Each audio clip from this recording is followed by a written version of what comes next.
Hello, this is Blue Star, Defender of Equestria, and this is my next AfterThought review to Hot To Trot. Yay! So after a surprising development, we might actually get to see the remaining episodes of Tell Your Tale in, well, some form, which I guess is better than nothing, so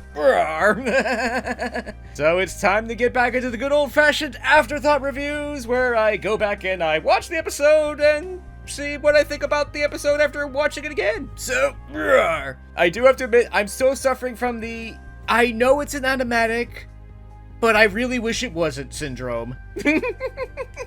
In short, the animation and everything about the animatic is actually okay. It is definitely good enough, but there's still definitely times where I'm kind of even struggling to identify who is this character, or it's difficult to be excited about these outfits when they're pretty much just, you know, a couple squiggles, so...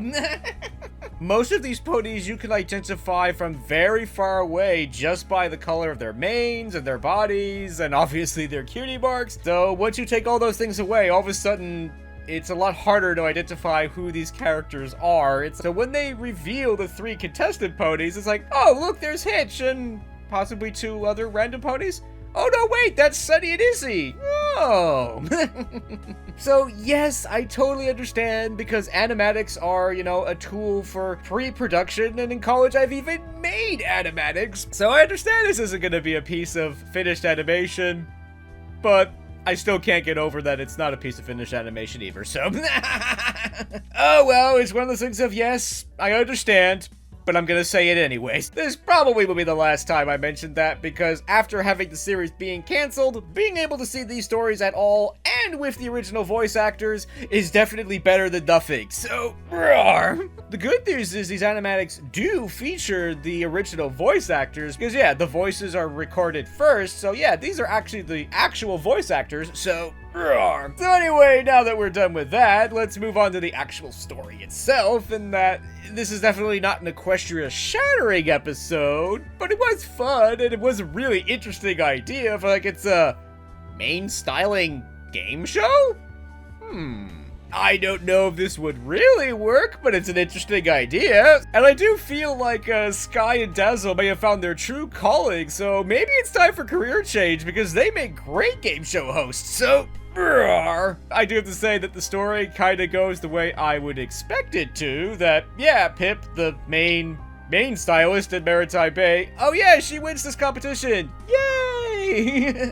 But at the same time, it was kind of nice to see how each of the 3 main styling ponies actually in some ways goes about this, and that Chaz is trying to encourage Hitch even while he's like, oh, I don't want anything too short or too long, and oh, she's actually trying to, you know, be encouraging and nice to him, and like, don't worry, I've got you, it's gonna be okay. Aww. And Rocky was almost in some ways the more typical maid stylist. It's like, oh, how are you doing today? Planning any vacations? Oh, that sounds lovely. Oh, I haven't heard that story. Oh, do tell. I mean, that's certainly nice. I mean, that's certainly, I think, a classic attitude for a maid stylist to have, because sure, you're just here to have your main cut, but doesn't mean that you can't be social. I do think that this game show itself was, in some ways, a little bit, what, 5 minutes to, you know, fix this, you know, giant, massive mane and stuff like that? Oh my gosh, it's like, I don't think this is physically possible.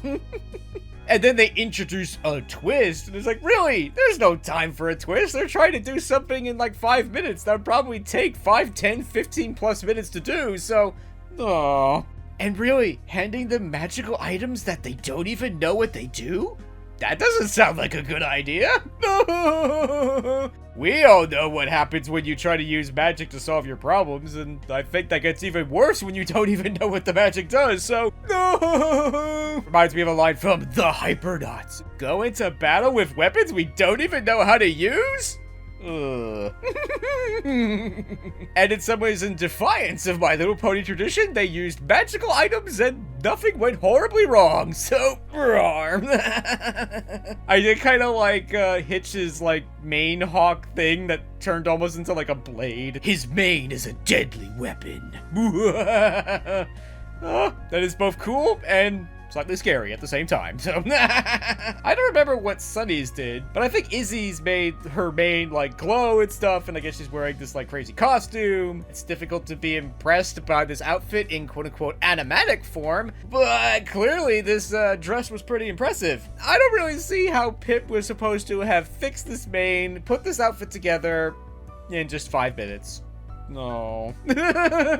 Even magic can't help her there. This episode, again, was not an Equestria shattering episode. It was okay. It was a lot of fun, though. This episode was pretty straightforward. There's honestly not a lot going on here. It was kind of fun, though, how they were almost making fun of, quote-unquote, themselves. This is basically a web series, and this is almost in some ways a spoof of some pony watching a web series, even with the commercials slash ads, and it's just like, ugh, skip, skip, skip. I thought those elements were kind of fun. I don't think there was exactly a moral here per se. We kind of got to look at each of the main stylists' like character and how they sort of, you know, proceed with things, but otherwise this episode was pretty much just fun and enjoyable, and I actually did enjoy it a lot, and it was interesting to see basically a My Little Pony game show. And yeah, it wasn't an Equestria shattering episode, but overall this was a pretty good episode and I enjoyed it. So yeah, this is gonna take some getting used to,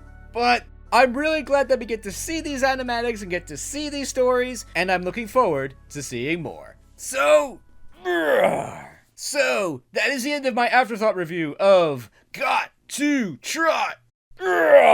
So, I hope you enjoyed this video, and as always, thank you for commenting, liking, and subscribing, and until next time, this is Blue Star. Stay strong and pony on. Blue Star out.